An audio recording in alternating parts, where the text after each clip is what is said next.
We turn now to the concept of neighborhoods first, leadership from urban communities and organizations such as Rise San Diego. And our guest right now is Dwayne Crenshaw, CEO and co-founder of that nonprofit. Rise San Diego sponsors a variety of civic engagement and leadership training programs. Thanks for being with us. And there are a lot of challenges for Rise San Diego these days, certainly with homelessness here in San Diego, HEPA, police, community relations, a new search for a chief of the police department. These are occupying your time, and also the effectiveness is how you try to bring the communities together to get the best possible outcomes. Absolutely, Gene. We're working from Oceanside to San Ysidro and everywhere in between where you find urban communities with these challenges you spoke of, and trying to bring an urban perspective and urban leadership to them. For example, on the homelessness issue, we all know there's a growing problem downtown. And we've heard a lot recently about the riverbank because Councilmember Zaff did a really good job of calling attention to that. But what we often miss is the things that are happening in urban communities. So for example, downtown has the highest homeless population, or the hepatitis A outbreak. Right. We saw that in El Cajon. Then they mentioned 92113 in the recent media reports that came out. But they skipped the connection that 92114, the neighboring zip code, meets up with 92113 right there at the trolley station at Euclid Market. Yes. And there are homeless encampments there. So when you put those two numbers, districts, zip codes together, southeastern San Diego, that is the #2 hotspot for hepatitis A, and no one's paying attention to it. That's the type of challenge that we have over and over again in urban communities, getting folks to focus on these issues that may be regional, but looking at them, how they're impacting urban communities. That's one of them. Are you seeing improvement in that as a result of what you're working on? We're seeing urban leaders who are stepping up, doing wonderful things. We had each of our fellows each year, we do a fellowship program with USD. Yes. One of our fellows fought a fight that has been fought for 25 years to get funding for a senior center in Paradise Hills. Oh. And she finally was able to work with the seniors to get the city council to put that money in. $500,000. $500,000, and now they're up close to $2 million. They get a second year of funding for that, and it's going to actually get done after 25 years of promise after promise, because she organized those folks and took her leadership skills that she learned with us and improved with us to task. And blazed a trail for others to follow. Absolutely. Wow. Dime for Democracy. Tell me that. Is that going to become a quarter, a dollar, et cetera?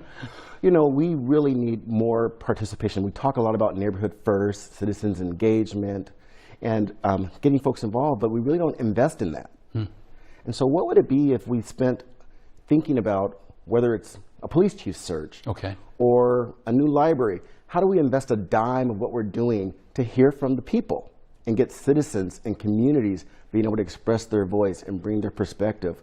With this police chief search coming up for replacing Shelley Zimmerman, for example, there's a lot of concern that it's going to be a secret, quiet process, and it does not need to be that. We need to have folks who have the police community relations involved. And I would also point out on that topic, Gene, that we're all concerned, or much concerned about police community relations and diversity. Yes. But the real challenge is, regardless of who the next police chief is, whether they're Black, Latino, female, LGBT, until we really look at the systemic issues in the institution, it almost doesn't matter who the chief is.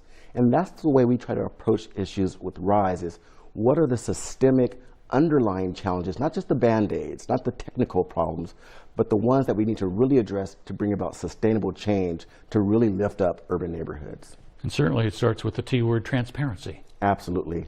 We focus on transparency and being authentic, being fully yourself, being able to embrace all of your identities, and being able to respect and embrace other people's identities. We kind of joke, I should say, that diversity. Probably 95% of Trump supporters are for diversity, because it's just catchphrase.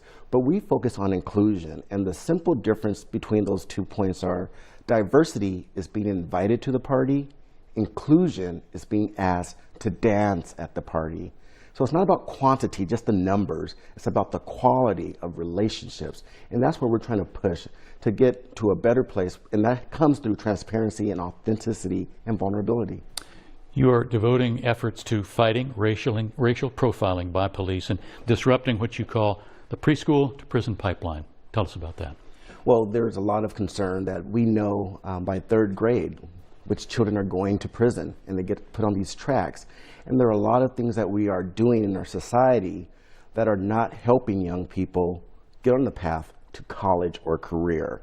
And it happens really early, so we need greater investment in preschool, Head Start. My great niece just finished preschool. It's expensive, so Donald Trump, maybe the one thing I like about his tax proposal is the child care tax credit. But investing in early education, investing in the trauma, Assemblyman Remainshine spoke about that. There's a lot of trauma that our youth are experiencing, and how do we deal with that to get young people on the right track? And I think we're not paying careful enough attention, and so we know that by the 3rd grade, kids are on the pathway to prison if we don't do greater interventions. Okay, good luck with more of that going forward. And we thank you for joining us today, Dwayne Crenshaw, Rise San Diego.